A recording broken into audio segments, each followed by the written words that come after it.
Halo, di episode Potongan Sinema kali ini akan dibahas alur cerita film Malaysia berjudul Roh. Kalau kamu penyuka film horor, kamu harus nonton film ini secara full, karena film ini tuh bagus banget sinematografi dan juga soundnya.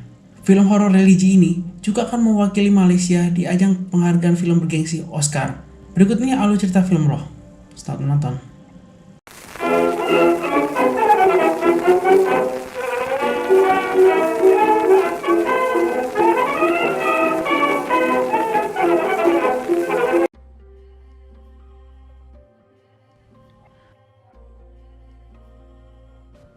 Seorang anak kecil perempuan sendirian di hutan dengan menggenggam pisau, lalu menusuk-nusukkan pisau di tangannya itu ke sebuah kuburan. Entah kuburan siapa itu. Dan film Roh pun dimulai. Terdapat sebuah keluarga kecil yang tinggal di tengah hutan. Keluarga itu terdiri dari ibu yang dipanggil Mak, lalu anak tertua yang perempuan bernama Along, dan anak laki-laki bernama Angah. Mak menyuruh kedua anaknya untuk pergi mencari kayu bakar. Saat lagi mencari kayu bakar, mereka menemukan rusa yang secara ajaib terjepit di atas pohon kayu. Angah senang sekali dengan apa yang dia temukan itu, karena rusa itu bisa jadi makanan mereka selama seminggu. Tapi kakaknya melarang mengambil rusa itu, dan tetap hanya mencari kayu bakar saja, sesuai dengan perintah ibunya. Di tempat lain, ada seorang pemburu yang mendatangi tempat anak kecil perempuan tadi. Dia melacak sudah berapa lama anak kecil perempuan tadi berada di sana. Saat dalam perjalanan pulang setelah mencari kayu bakar, menyadari kalau mereka diikuti anak kecil perempuan itu. Tapi kakaknya menyuruh dia untuk mengabaikan anak kecil itu. Mereka pun terus berjalan ke rumah. Saat tiba di rumah, anak itu masih mengikuti belakang. Mak yang melihat anak itu, lalu menawarinya tempat tinggal. Sang pemburu sampai juga di kuburan tempat anak kecil itu menusuk-nusukkan pisaunya tadi. Keluarga itu melihat anak kecil yang diselamatkan itu makan dengan lahap. Mak bilang, kemungkinan anak kecil itu datang dari kampung sebelah, dan dia tersesat di dalam hutan. Seperti ingin menghabisi keluarga itu, anak kecil ini masih memegang pisaunya secara sembunyi-sembunyi.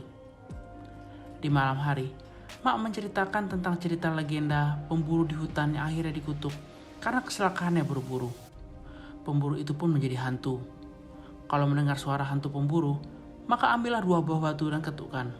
Lalu, mintalah hati binatang pada hantu itu. Dengan begitu, hantu itu akan menyangka kalau kita adalah saudaranya. Mak juga bilang, jangan mudah percaya dengan apa yang dilihat di hutan tersebut. Apa yang dikatakan Mak ini, nantinya malah terjadi semua padanya. Pembicaraan Mak dan anak-anaknya ini sebenarnya adalah percakapan biasa ibu dan anak. Masalahnya, yang dibicarakan itu hal mistis, dan dia membahasnya saat malam di tengah hutan. Apa gak kurang horor tuh? Sepanjang film, bagian ini adalah adegan dengan dialog terlama. Sisanya, film ini tuh jarang ada dialog. Lebih banyak sinematografi yang berbicara tentang misteri dan horor di film Roh ini.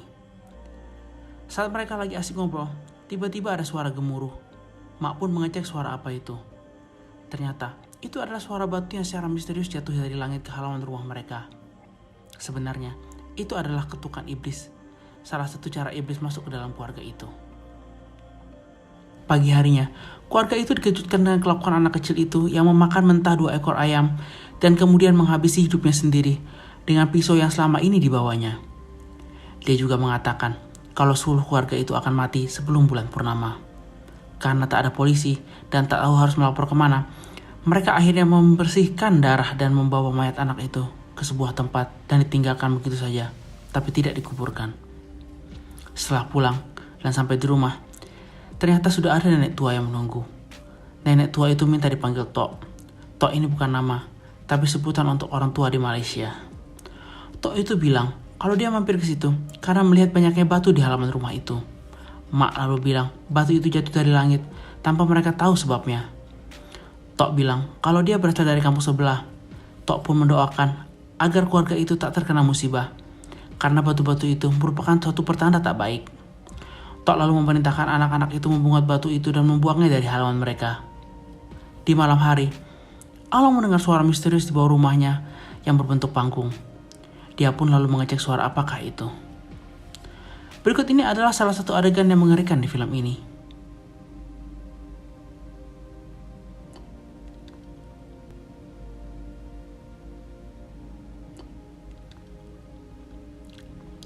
Jadi, Alon diganggu sama roh anak kecil itu.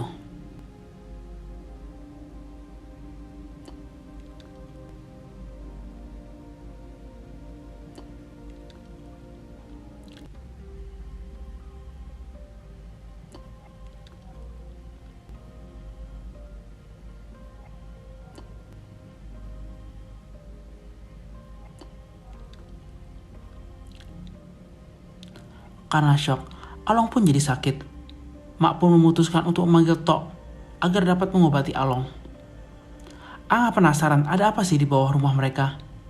Kenapa kakaknya bisa sampai syok itu setelah pergi dari sana?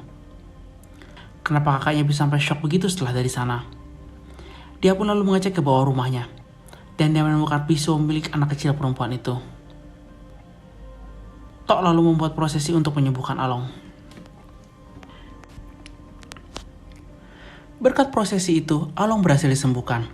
Mak sangat berterima kasih pada Tok.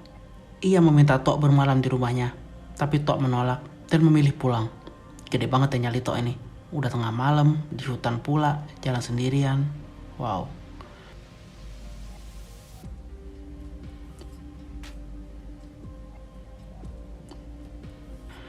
Pemburu itu berhasil melacak jejak anak kecil yang dicarinya sampai ke rumah Mak. Dia pun bertanya pada Mak, apakah dia melihat anak kecil perempuan itu. Tapi Mak berbohong dan mengatakan tidak melihatnya. Meski tak percaya, pemburu itu pun pergi meninggalkan rumah itu. Kehidupan keluarga itu pun kembali normal. Meski begitu, masih ada hal yang mengganjal di hati Mak. Dia tahu ada yang tak beres di keluarga kecilnya itu. Sang pemburu kembali melanjutkan pencariannya. Dia tak mudah menyerah menemukan anak perempuan itu. Di malam hari, Along mengalami peristiwa aneh. Selangkangannya berdarah. Lalu, dia pun tanpa sadar pergi ke tempat di mana anak kecil perempuan itu disemayamkan sama Mak. Saat dia pergi dari tempat itu, ternyata roh anak kecil perempuan itu mengikutinya. Along pun berlari ketakutan pulang ke rumahnya. Tapi saat dia mau sampai, dia mengalami penglihatan yang aneh. Di matanya, Angah adalah anak kecil perempuan itu. Along pun ketakutan. Angah sendiri melihat ada sesuatu yang terbakar. Saat didekati, ternyata itu adalah tubuh manusia. Dan itu semua ternyata mimpi. Tapi, Along beneran menghilang.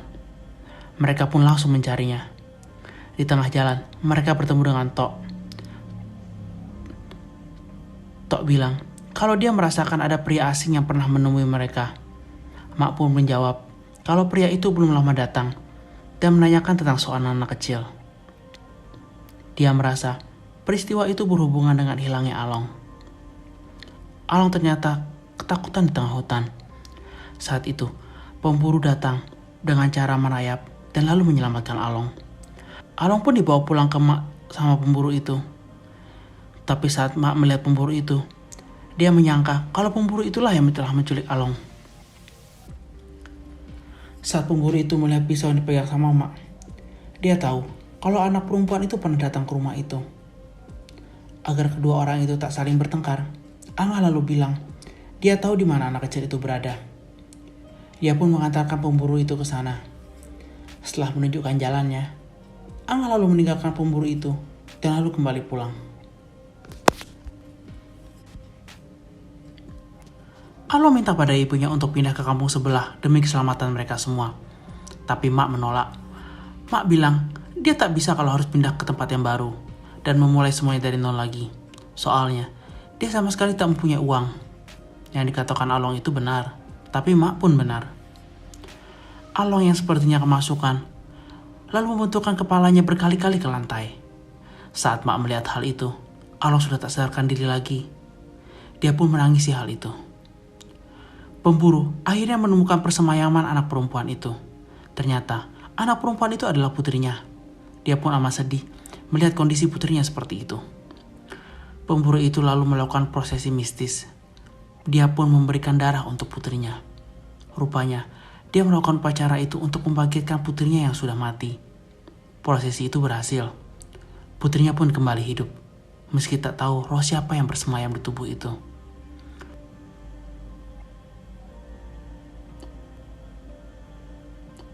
Rupanya, prosesi itu hanyalah mimpi.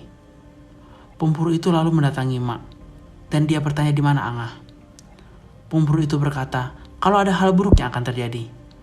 Mak pun bilang, hal buruk apa lagi yang bisa terjadi selain anak perempuannya yang meninggal dan anak laki-lakinya menghilang. Pemburu bilang, Mak harus percaya dengannya. Bukankah dia yang telah menemukan Along saat putrinya itu menghilang dulu? Tak mau banyak berdebat, pemburu pun lalu pergi dari sana. Dia meninggalkan tombak miliknya buat Mak, karena menurutnya, Mak lebih membutuhkan tombak itu dibandingkan dirinya.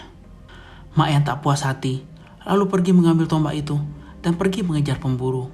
Pemburu itu mencari-cari di manakah Angah berada. Saat bertemu, Angah langsung disergap olehnya, dan dengan pisau, Angah lalu dihabisi nyawanya sama pemburu itu. Mak yang terlambat menyelamatkan Angah, lalu menusuk pemburu itu dengan tombaknya. Pemburu yang tubuhnya ada tusukan tombak bertemu dengan Tok. Di sini kita diberitahu kalau Tok ini ternyata adalah iblis. Dialah yang menyebabkan semua kekacauan itu. Dialah iblis yang bertujuan untuk menggoda manusia. Mak pun memutuskan untuk mengakhiri hidupnya. Dalam keadaan setengah sadar, dia melihat Along masuk ke rumah. Along lalu menyiramkan bensin ke tubuh Mak dan juga lantai rumah itu. Along lalu membakar rumah itu. Dan film pun berakhir.